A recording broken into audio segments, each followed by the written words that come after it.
Hello बच्चों, क्या हाल है आप लोगों के? बढ़िया एकदम। ठीक है। आज हम देखते हैं एनसीईआरटी एग्जाम्पल। काफी टाइम पे क्या होता है कि आप लोगों के पास सिलेबस होता है लेकिन एनसीईआरटी एग्जाम्पल्स आप लोग करते नहीं हो, और कुछ क्वेश्चन जो एक्सरसाइज में दिए होते हैं वो करते नहीं हो। सारा पैटर्न हमारा एनसीईआरटी का है, सीबीएसई हमेशा उसी को फॉलो अप करता है। ठीक। तो आइए हम एक एक करके आपको एनसीईआरटी के सारे एग्जाम्पल कराएंगे, देन उसके बाद सारी एक्सरसाइज करेंगे। पहला एग्जाम्पल देखते हैं। देखो, फर्स्ट एग्जांपल हमारे पास, मैं क्वेश्चन, आप एनसीईआरटी बुक ओपन कर लो 1.1। क्लियर। मैं आपके लिए पेजेस में क्वेश्चंस लिख के लाया हूं। क्लियर। देखो, 10 to the power 9 electrons move out from a body. एक कोई हमारे पास इस टाइप की बॉडी है। ठीक है। 10 टू द पावर 9 इलेक्ट्रॉन्स, कितनी? 10 to the power 9 electrons move out of a body to another body every second. How much time is required to get a total charge of 1 coulomb on the another body? ठीक है। यानी कि हमें क्या करना है कि हाउ मच, कितना निकालना है इसमें टाइम। ठीक। कितना निकालना है, कितना टाइम लगेगा कि हमारा 1 कूलाम चार्ज टोटल बाहर निकल जाए। ठीक। अब इस क्वेश्चन में देखो, 10 टू द पावर 9 इलेक्ट्रॉन्स हमारे क्या हो रहे हैं, बाहर निकल रहे हैं। अब देखो, सबसे पहले हम क्या करते हैं, चार्ज निकालते हैं। Q इक्वल टू एनी, यानी कि चार्ज कितना, 10 टू पावर 9 इलेक्ट्रॉन्स एक सेकंड में निकल रहे हैं। ये कितने में निकल रहे हैं, 1 सेकंड में। ठीक। तो n कितना हो गया, 10 to the power 9 multiply 1.6 into 10 to the power minus 19, कितना हो जाएगा, 1.6 multiply 10 to the power minus 10 हो जाएगा।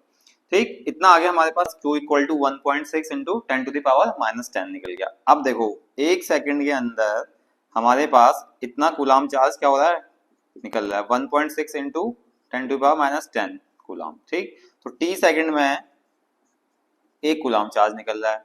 ठीक। लेकिन टी सेकंड हमें पता नहीं है, तो यूनिटरी मेथड से क्या करेंगे हम, क्रॉस मल्टीप्लाई करेंगे। तो तब कितना आएगा, t equal to 1 upon 1.6 into 10 to the power minus 10। इसको सॉल्व करेंगे, कितना आ जाएगा टी, बताओ कितना आएगा।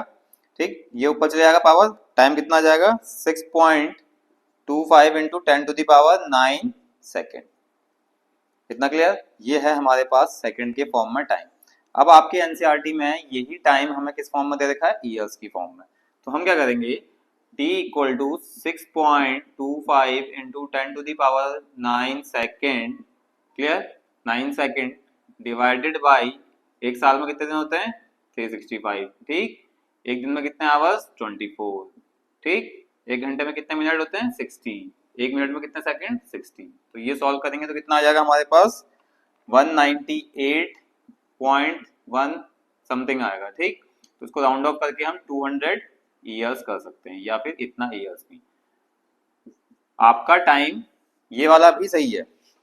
ठीक है। ये भी सही है, ये भी सही है, दोनों सही है। जिस उसमें पूछा गया है वही आपको बताना है। क्लियर।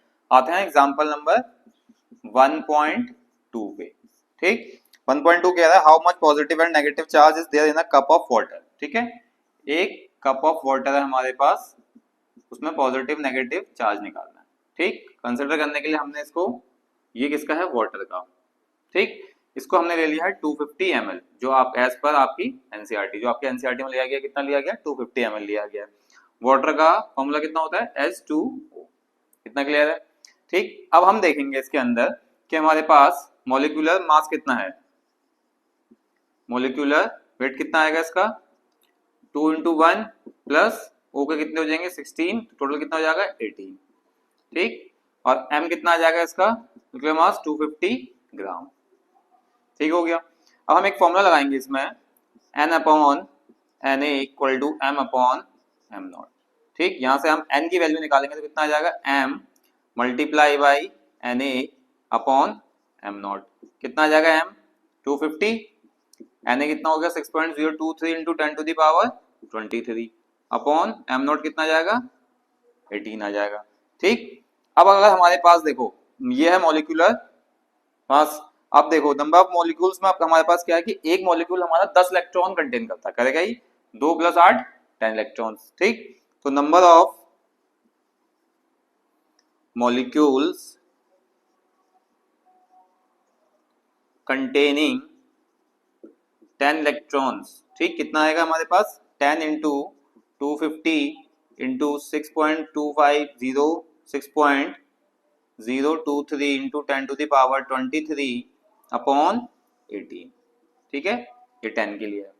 क्लियर। इसको सॉल्व करेंगे तो कितना आएगा n की वैल्यू, बताओ n की वैल्यू आ जाएगी आपकी 8.365 इंटू 10⁻25। ठीक हो गया, ये n आ गया 10 मोल उसके लिए। ठीक, अब हम निकालेंगे charge Q equal to n ई।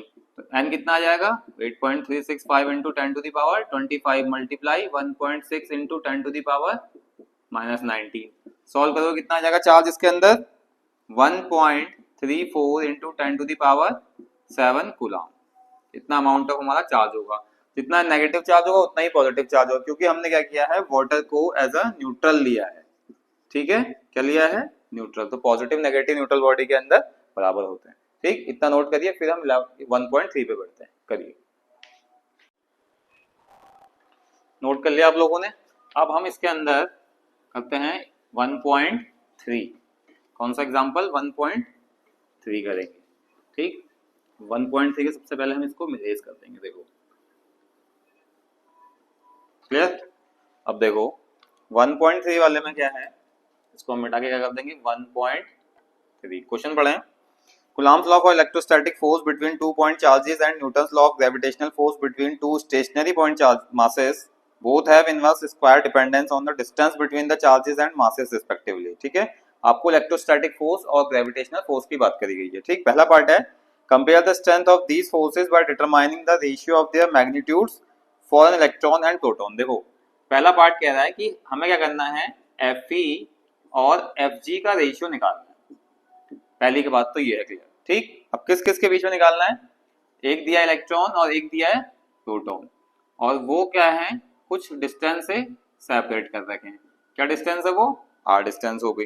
ठीक, सेकंड पार्ट है for two proton. Second part को हम बाद में देखते हैं, पहले फर्स्ट पार्ट करते हैं। देखो अब वो कह रहा है कि पहले क्या निकालना पड़ेगा कूलम्ब्स फोर्स। तो ठीक है, कूलम्ब्स फोर्स क्या आएगा, इलेक्ट्रोस्टैटिक फोर्स क्या होगा k इलेक्ट्रॉन और किसके बीच में निकालना है प्रोटॉन के बीच में। ठीक, दूसरा क्या होगा प्रोटॉन अपॉन आर स्क्वायर। ठीक हो गया। अब हम क्या करते हैं, जो हम वैल्यू रखेंगे, देखो वैल्यू रखने के लिए क्या है हमारे पास, इलेक्ट्रॉन का इलेक्ट्रॉन है, प्रोटॉन पे भी इलेक्ट्रॉनिक चार्ज लेते हैं हम, तो के ई अपॉन आर स्क्वायर। तो कितना आ जाएगा k e square by r square आ जाएगा। तो ये क्या हो जाएगा हमारा एफ ई। क्लियर हो गया, फर्स्ट इक्वेशन मान ली। सेकंड आ गया हमारे पास ग्रेविटेशनल, इलेक्ट्रॉन और प्रोटॉन के बीच में, जी इसके मासेस की, mass of electron mass of proton upon r square. ये होगा मासेस किसका इलेक्ट्रॉन का, मासेस किसका प्रोटॉन का, डिवाइडेड बाय आर स्क्वायर। ठीक है, सेकंड इक्वेशन मान ली। डिवाइडिंग, यहाँ पे लिखते हैं हम डिवाइडिंग इक्वेशन 1/2 किस पर निकालेंगे, एफ ई upon F G. F e की वैल्यू कितनी है k e square by r square divided by G m e m p upon r square. अब ये ऊपर चले जाएगा तो आर स्क्वायर स्क्वायर कैंसिल हो जाएगा। ठीक है, चलो ये बात भी मान लेते हैं आप लोगों की, कट जाएगा कह रहे हो आप लोग। ठीक है, ठीक, एफ ई अपॉन एफ जी आ गया। ये कितना बन जाएगा k e square upon G mass of electron और मास ऑफ प्रोटॉन। ठीक, क्लियर। अब इसकी वैल्यू निकाल देनी सीधे सीधे हमने। अब वैल्यू निकालने के लिए हम क्या करें, सबसे पहले देखो k की वैल्यू कितनी होती है 9 into 10 to the power 9, electronic charge 1 into 10 to the power -19 का होल स्क्वायर। ठीक, g की वैल्यू कितनी होती है 6.67 into 10 to the power -11, mass of electron 9.31 into 10 to the power -31। ठीक है, ये कितना है 31 है। हाँ, mass of proton 1.67 into 10 to the power -27। Clear. अब सीधे मैं आपके लिए इसको आप सॉल्व करेंगे, इसको सॉल्व करके आपका एक आंसर आएगा एफ ई अपॉन एफ जी का। ए पार्ट का कितना आंसर है directly 2.4 into 10 to the power 39। ठीक, एफ ई अपॉन एफ जी का रेशियो कितना आ रहा है पहले वाले का, F E upon F G 2.4 into 10 to the power 39। इतना समझ में आ गया, इसको हमें सॉल्व कर सकते हैं इजीली, कोई दिक्कत तो नहीं। ठीक, सेकंड पार्ट देखते हैं अब हम। ठीक है, सेकंड पार्ट में हमारे पास क्या है कि फॉर टू प्रोटॉन्स। अब वो कह रहा है कि दो प्रोटॉन्स है, वही केस करा फिर से। ठीक, दो प्रोटॉन्स है आर डिस्टेंस पे, फिर से हम इनका क्या निकालेंगे मैग्नीट्यूड, इलेक्ट्रोस्टैटिक फोर्स बिटवीन कितना लगेगा दो प्रोटॉन्स का, के प्रोटॉन प्रोटॉन का अपॉन आर स्क्वायर। ठीक, तो के प्रोटॉन का स्क्वायर अपॉन आर स्क्वायर ले लेंगे।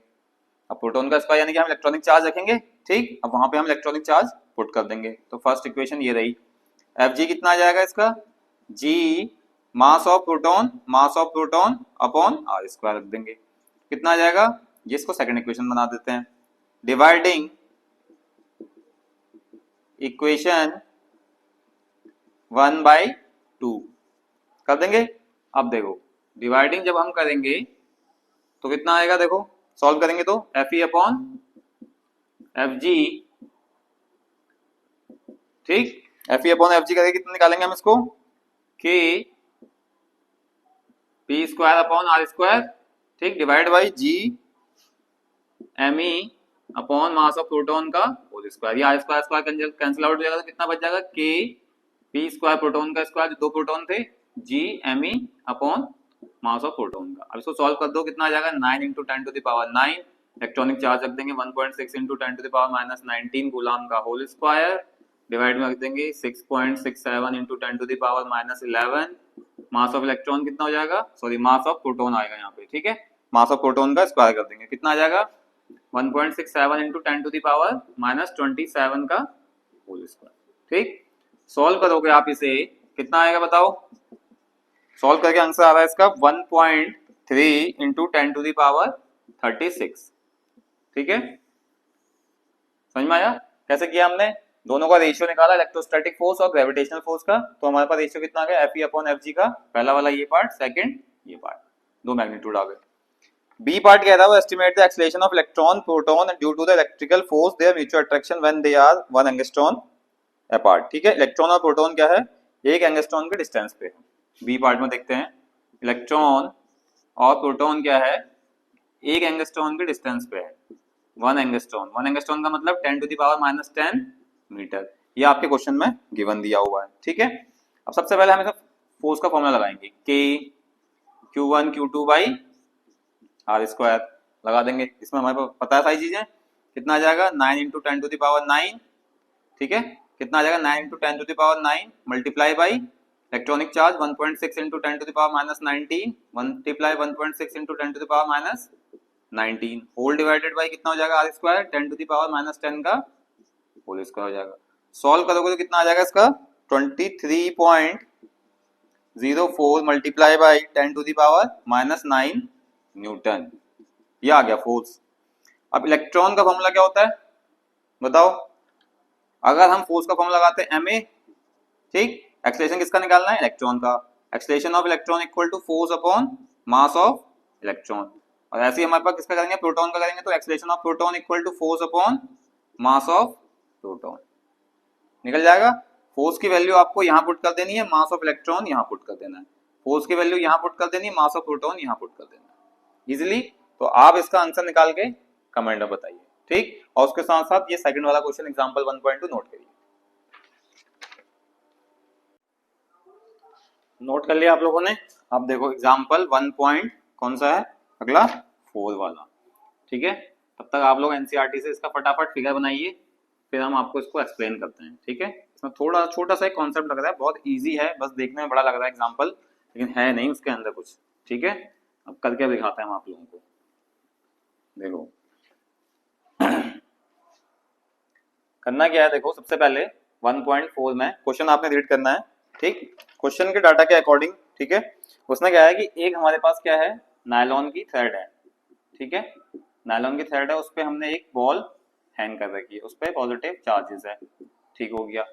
एक बॉल कहीं यहाँ पे रखी है हमारे पास, कहाँ पे है, यहाँ पे मान लो मेरे पास, ठीक है, यहाँ पे है स्फेयर, स्फेरिकल बॉल है, उसके अंदर ही पॉजिटिव चार्ज है, उसे मैंने इंसुलेटिंग रॉड से पकड़ा हुआ है, ठीक, ये क्या है हमारी इंसुलेटिंग रॉड, ठीक, इंसुलेटिंग रॉड कहते हैं उसे, ठीक, बीच में जो उसका डिस्टेंस है वो कितना है हमारे पास 10 सेंटीमीटर, ऐसे कह रहा है फिगर है, ठीक। उसके बाद वो बोल रहा है डाटा क्वेश्चन के अकॉर्डिंग कि हमने पास जो ये नायलॉन की रस्सी से जो बॉल लगी थी, इस बॉल पे हमने एक अनचार्ज्ड बॉडी लगा दी, ठीक है, क्या लगा दी, अनचार्ज्ड बॉडी, ठीक। अब इसे हमने नाम दे दिया ए, इसे हमने दे दिया बी, ये दिया ए और बी, ठीक, दूसरे हमारे पास ये भी ए आएगा, दूसरा हमारे पास पे टच किया हमने सी, ठीक, ऐसे हमारे पास क्या है, ये वाला भी एक चार्ज है, ये भी जो बॉडी थी हमारे पास क्या थी ये बॉडी थी, उसके बाद इसको हमने क्या बोला था बी, इस पे हमने एक अनचार्ज बॉडी फिर से लगा दी, इसे बोल दिया हमने D, A B C D. Clear हो गया। अब हमने मान लिया कि हमने क्या करा, उसके बाद हमने इसको सेपरेट करना है। ठीक है, सेकंड थर्ड फिगर है हमारे पास, थर्ड फिगर है। पहले वाले फिगर के अंदर मान लो मेरे पास चार्ज है Q1, इस पे चार्ज है Q2। क्लियर कॉन्सेप्ट कि इस पे हमारे पास चार्ज कितना है, Q1 था, इस पे भी चार्ज। जैसे ही हमने क्या करा, अनचार्ज बॉडी को हम इसके पास लेके आए, तो क्या होता है, कॉन्सेप्ट क्या कहता है हमारा, कि जो टोटल चार्ज होता है वो दोनों बॉडी में आधा आधा बढ़ जाता है। अगर मेरे पास Q1 था तो दोनों में बटेगा तो कितना आ जाएगा, Q1/2 और Q1/2, इतना आ गया। यहाँ Q2 था तो यहाँ कितना आ जाएगा, Q2/2 और इसमें भी Q2/2, यानी कि D पे भी Q2/2 और C पे भी Q1/2 आ गया। ठीक, इसमें पॉजिटिव चार्ज, इसमें पॉजिटिव चार्ज, सेम पोलैरिटी के दिखा रखा है आपको बॉडी में। ठीक, अब वो कह रहा है कि ये दोनों बॉडी हटा दो, क्या हटा दो, C और D को हटा दो और इन दोनों बॉडीज को पास ले आओ 5 सेंटीमीटर के डिस्टेंस पे। ठीक है, फिगर देखते हैं, चलो ठीक हो गया। अब मैंने ये वाला और ये वाली नीचे वाली बॉडी हटा दी, अब मैंने इनकी फिगर क्या कर दिया, क्या कर रहा है बताओ, पास कर दिया। ठीक है, यहाँ पे कहीं मैं इस बॉडी को ले आया। ठीक, ये इंसुलेटिंग रॉड से अभी भी पकड़ी हुई है। ठीक है, अब इसकी डिस्टेंस कर दी मैंने 5 सेंटीमीटर। ठीक है, ठीक, इसकी अब ये देखो, अब जब इसको मैंने हटा दिया तो इस वाली ए और बी पे चार्ज कितना बच गया, Q1/2 और इस पे भी Q2/2। ये है ए बॉडी, ये है बी बॉडी। इतना कॉन्सेप्ट क्लियर है। जब हमने पहले वाली बॉडी पे था तो उस पे फोर्स क्या था हमारा, F = K Q1 Q2/r²। ठीक, किसके लिए, फर्स्ट केस में। फिर मैंने उस पर क्या करा, दो अनचार्ज बॉडी लेके आया, फिर मैंने उन दो अनचार्ज बॉडी को हटाया, देन मैंने उसके डिस्टेंस को हाफ ही कर दी। फिर हमारे पास नया फोर्स क्या निकल के आएगा, वो हमें निकालना है। F' = K Q1/2 multiply Q2/2 whole divided by radius. Distance कितनी होगी, देखो हमारे पास यहाँ 10 थी और यहाँ 5 थी, तो R/2 लिख दूंगा मैं इसको, है ना, क्योंकि ये R है तो 10 सेंटीमीटर और 5 हो गया तो R/2 हो गया। ठीक, अब इसको हमने सॉल्व किया तो कितना आएगा, K Q1 Q2/4 whole divided by R²/4, 4 से 4 कैंसिल, कितना बच जाएगा, K Q1 Q2/r²। ठीक, कितना बच गया, ये पुराने फोर्स की तरह। तो जो नया फोर्स आएगा हमारे पास वो पुराने फोर्स के बराबर रहेगा, तो फोर्स में कोई भी चेंज नहीं होगा। इतना समझ में आया। ये था हमारे पास कौन सा, 1.4 वाला एग्जांपल। आप लोग नोट करिए, फिर आगे बढ़ते हैं। नोट कर लिया। अब देखो 1.5 में एग्जांपल नंबर किस पे आ जाओ, 1.5। ठीक, इजी वे में आप लोगों को एक्सप्लेन किया जा रहा है, आप इजी वे में चीजों को समझो। जहां पे डाउट हो आप सीधे कमेंट करिए, जहां पे आपको सीधे डाउट हो आपको सीधे कमेंट करिए, आपको आपका आंसर वहां पे मिल जाएगा। क्लियर। तो ये कितना है, 1.5। अब देखो 1.5 में सबसे पहले हम क्या करते हैं, सर फिगर दिया, फिगर बनाते हैं, फिर आपको क्वेश्चन समझाते हैं। ठीक, सबसे पहले हमने ले लिया एक इक्विलेटरल ट्रायंगल। क्या ले लिया, इक्विलेटरल ट्रायंगल ले लिया। इक्विलेटरल ट्रायंगल पे हमने एक सेंट्रोइड बना दिया। सेंट्रोइड मतलब जो सेंटर पॉइंट होता है। क्लियर, इतना समझ में आ गया। उसके बाद तीनों कॉर्नर्स पे हमने चार्ज कौन सा रखे हैं, Q1 = Q, Q2 = Q, Q3 = Q रख दिया। ठीक हो गया। उसके बाद हमारे पास कह रहा कि L साइड है, क्या है, L साइड है। ठीक हो गया, क्लियर। तो L इसकी साइड हो गई, B पॉइंट ये रहा, C पॉइंट ये रहा और A पॉइंट ये रहा। ठीक हो गया। ठीक, इसका फोर्स का कंपोनेंट उसने इधर को दिखा रखा है, इसका इधर को दिखा रखा है और ऊपर वाले का नीचे को दिखा रखा है। ठीक हो गया, मान गए। ठीक, क्लियर। अब देखो ये फिगर बनाया, मैं इसी फिगर में आपको समझा देता हूँ। देखो हमारे पास क्या वो कह रहा है कि भाई सेंट्रॉइड पॉइंट है O, जहां पे हमारे पास चार्ज रखा है कैपिटल Q।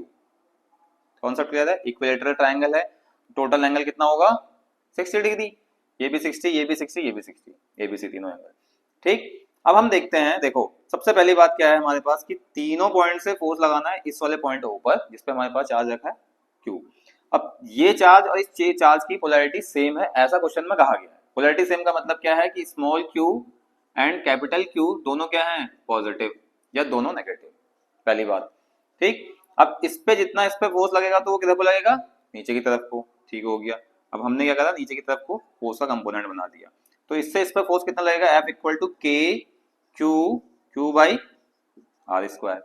उतना ही फोर्स इस पे लगेगा। क्लियर हो गया।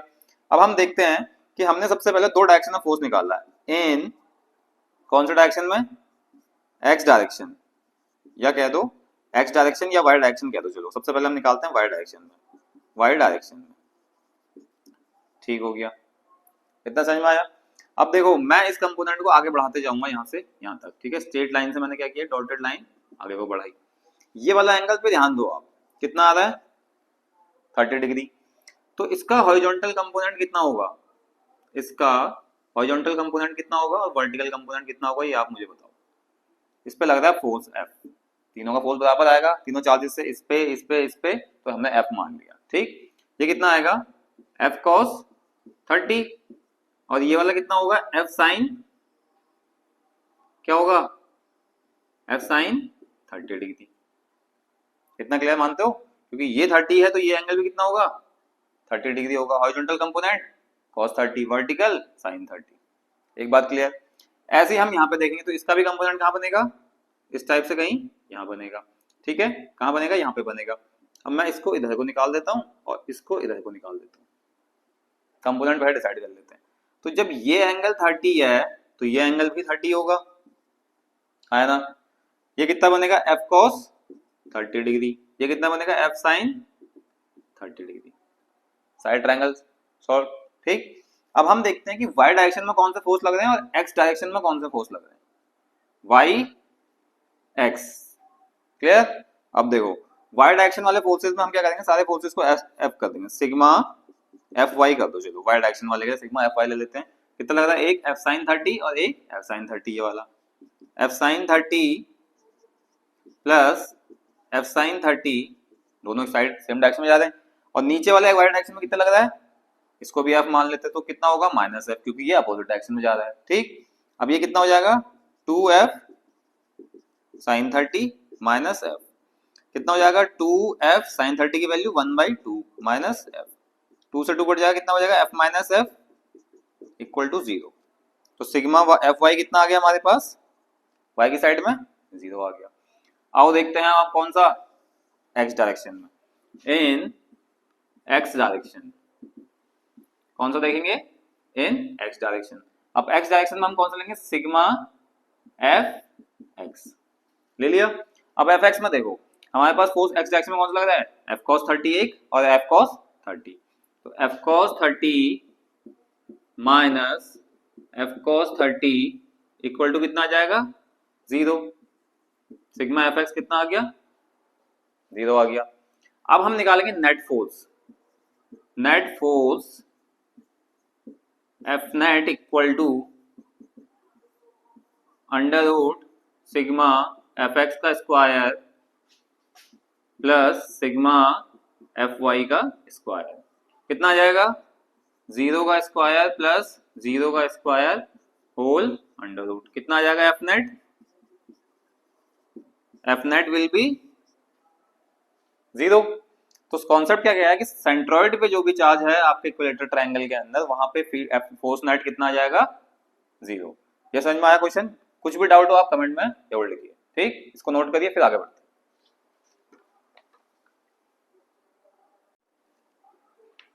नोट कर लिया आप लोगों ने। अब देखो इसके बाद कौन सा है, 5 के बाद हमारे पास 1.6। क्लियर, क्वेश्चन सेम ऐसे ही है, थोड़ा सा उसमें क्या करना है, हमने इसमें नेट फोर्स निकालना था, उसमें हर चार्ज पे फोर्स निकालना है। ठीक है, ध्यान से समझना, कहीं पे कोई डाउट हो तो पूछते रहना। ठीक है, अब देखो 6 वाले में कह रहा हूँ कि हमारे पास क्या है, 3 चार्जेस हैं। क्या है, 3 चार्जेस रखे हैं। 3 चार्जेस पे हमने क्या करा, डॉटेड लाइन से फिगर बना दिया। ये फिगर आपका जैसे एनसीईआरटी में बनाया ठीक वैसे ही बन रहा है, कोई चेंज नहीं है। ठीक है, या अगर आप वैसे लाइन में भी बना सकते हैं। ठीक, अब एक पे उसने रखा है Q चार्ज, इस पे Q चार्ज, और यहाँ पे उसने -Q चार्ज है। ठीक है, ये Q1 Q2 Q3 कुछ भी मान सकते हो। L डिस्टेंस ये भी है, L डिस्टेंस ये भी है, L डिस्टेंस ये भी। अब देखो ये हमारे पास एक चार्ज है, क्वेश्चन क्या कह रहा है कि हमारे पास इस चार्ज पे फोर्स निकालना है, इस चार्ज पे भी फोर्स निकालना है, इस चार्ज पे भी फोर्स निकालना है। ठीक, अब इस चार्ज पे जो देखो, इस वाले चार्ज से जो फोर्स लगेगा ये पॉजिटिव है, ये पॉजिटिव है, तो फोर्स कहाँ को लगेगा, बाहर को। ठीक, ये क्या लगेगा, बाहर को लगेगा। उसके बाद ये है नेगेटिव वाला, तो इसमें कहाँ को लगेगा, अंदर की साइड अट्रैक्शन फोर्स बनेगा, ये इस पे लगाएगा तो भी अट्रैक्शन बनाएगा, ये इस पे लगाएगा तो भी अट्रैक्शन बनाएगा। क्लियर? ऐसे ये वाला इस पे लगाएगा तो भी अट्रैक्शन बनाएगा, और ये वाला इस पे लगाएगा तो ये भी कहाँ को लगाएगा, बाहर को, और ये इस पे लगाएगा तो ये भी अट्रैक्शन बनाएगा। ठीक, ये एंगल कितना है 60 डिग्री, ये एंगल कितना है 60 डिग्री, और ये कितना है 60 डिग्री, इक्विलेटरल ट्रायंगल है। तो ये जो बाहर वाला एंगल होगा वो कितना आ जाएगा 120। ठीक, क्योंकि रिजल्टेंट कहाँ को बनेगा हमारा, कुछ इस तरीके से ये बनता है रिजल्टेंट। अब यहाँ पे हमारे पास जो साइड है उसमें फोर्स कितना लगेगा, F इक्वल टू के क्यू बाई एल स्क्वायर, ये बनेगा। ठीक, इसमें भी क्या बनेगा, F इक्वल टू के क्यू बाई एल स्क्वायर। ठीक है, थोड़ा सा मैं इसको ऊपर लिख देता हूँ, कंफ्यूजिंग ना हो आप लोग। ठीक है, के क्यू बाई एल स्क्वायर, हमने पॉजिटिव नेगेटिव के डायरेक्शन बना दी है तो हमें नेगेटिव साइन लेने की जरूरत नहीं है। ठीक है, नेगेटिव साइन क्या है, अपोजिट फोर्स की पोलैरिटी बताने के लिए। ठीक हो गया, दोनों फोर्स हो गए, हमें निकालना है ये फोर्स रिजल्टेंट जो बन रहा है। ठीक, अब हम क्या करेंगे, सबसे पहले देखो इस पॉइंट में जाते हैं, इसको 1 मान लेते हैं, इसको 1 मान लिया, इसको 2 और इसको 3 फॉर फर्स्ट चार्ज, ऐसे लिख देते हैं फॉर फर्स्ट चार्ज, या फिर फर्स्ट चार्ज पे निकालेंगे। ठीक, तो कितना आ जाएगा हमारे पास, F net equal to under root, क्या आ जाएगा अंडर रूट, इधर को फोर्स लगेगा कौन सा आ जाएगा, एफ 1 का स्क्वायर कर दो, या फिर 1 या एफ स्क्वायर प्लस बी पे भी कितना लग रहा है F square plus 2 F into F cos 120 degree. अब देखो ये तो फोर्स एफ है, क्योंकि ये भी फोर्स एफ है, ये भी फोर्स एफ है। ठीक, ये F1 मान लो हमारे पास, चलो F नेट निकालने के लिए हमने F1 मान लिया। ठीक हो गया, तो F square a square F b square F square 2f1 cos 120 कितना आ जाएगा, under root 2f square minus कितना हो जाएगा, ये तो ऐड हो जाएंगे, ये कितना आ जाएगा 2f square into cos 120 minus 1/2 आ जाएगा, कितना आ जाएगा। ठीक, कैंसिल आउट करा, cos 120 कितना होता है, ये प्लस होगा, cos 120 माइनस, तो ये 2 से 2 बढ़ जाएगा, कितना हो जाएगा ये वाला बताओ, 2 और 1, सॉरी ये माइनस हो जाएगा ना यहाँ पे, जब हम करेंगे तो आगे 2f square minus F square, तो कितना बच जाएगा, कितना आएगा बताओ यहाँ से, 2f square minus F square, under root F square, कितना बन जाएगा f। तो एफ नेट कितना आ जाएगा फर्स्ट चार्ज पे, जो आपका फोर्स कितना आ रहा है एफ आ रहा है, एफ नेट या ऑन फर्स्ट ऐसे कर दो तो कितना आ जाएगा एफ। ठीक हो गया, अब ऐसे ही हम इस पे निकालेंगे तो कितना निकलेगा इसका भी, इसको भी एफ मान लो, एंगल कितना बन जाएगा 120, तो F2 पे कितना आएगा, F2 नेट कर दो लो इसको। ठीक, अंडर रूट एक F square plus F square plus 2f into F cos 120 degree, कितना आ जाएगा 2f square plus 2f square multiply minus 1/2।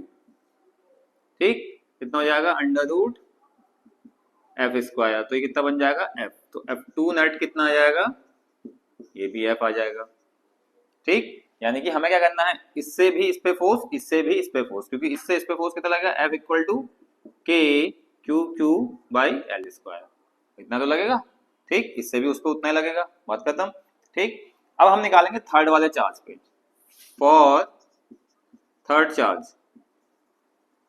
ठीक, अब इसमें क्या चेंज आएगा देखो, F3 नेट, ठीक कितना आएगा एफ स्क्वायर, ठीक इधर वाला कितना बनेगा, बी स्क्वायर की जगह F square plus 2f into F cos 60 degree, कितना आ जाएगा कॉस 60 डिग्री, कितना हो जाएगा 2f square plus 2f square multiply 1/2, 2 से 2 कैंसिल आउट, कितना हो जाएगा अंडर रूट 3f स्क्वायर, तो कितना आ जाएगा रूट 3f, तो F3 नेट कितना आ जाएगा रूट 3f। देखो ठीक, ये कॉन्सेप्ट समझ में आ गया कि हमारे पास क्या है, तीनों पे इक्वल अमाउंट का फोर्स लग रहा है, F ले लिया हमने, F लेने के बाद हमने कौन सा लगाया, सबसे पहले हम यहाँ पे फॉर्मूला लिख लेते हैं, लोग आप फॉर्मूला लिख लो, ठीक है F नेट के लिए लिख लो या F रिजल्टेंट लिख लो ऐसी, ठीक है जो आप लोग नेक्स्ट प्रीवियस ईयर में पढ़ते थे। ठीक, वो कितना आ जाएगा under root a square plus b square plus 2ab cos theta, यही पढ़ते थे। सबको याद आ रहा होगा, तो पिछले साल हमने parallelogram law of vector addition पढ़ा था, उसमें हमने कंपोनेंट निकाले थे, रेजिस्टेंस सॉरी कंपोनेंट निकाले थे, उसके अकॉर्डिंग हमने क्या करा, इसको ब्रेक कर दिया। इधर लगेगा एफ, इधर लगेगा एफ, तो एफ ए ये हो जाएगा, एफ बी ये हो जाएगा। आप ऐसा करके लिख सकते हो इसको 2f cos थीटा, ठीक है। दोनों इक्वल बराबर हैं, तो ए और बी की जगह एफ आ गया, बराबर तो लगेंगे, ये इस पे इतना लगाएगा, वो इस पे इतना भी लगाएगा, कॉमन सी चीज है। रिजल्टेंट हमारा F1 ही हो जाएगा, F2 ही हो जाएगा, F3 हो जाएगा, इसका रिजल्टेंट यहाँ को बनेगा F3 हो जाएगा। ठीक, समझ में आ गया कॉन्सेप्ट पूरा, कि तो ये था हमारे पास कौन सा वाला, इक्विलेटरल ट्रायंगल वाला। अब इसको नोट करिए, फिर आगे बढ़ते हैं।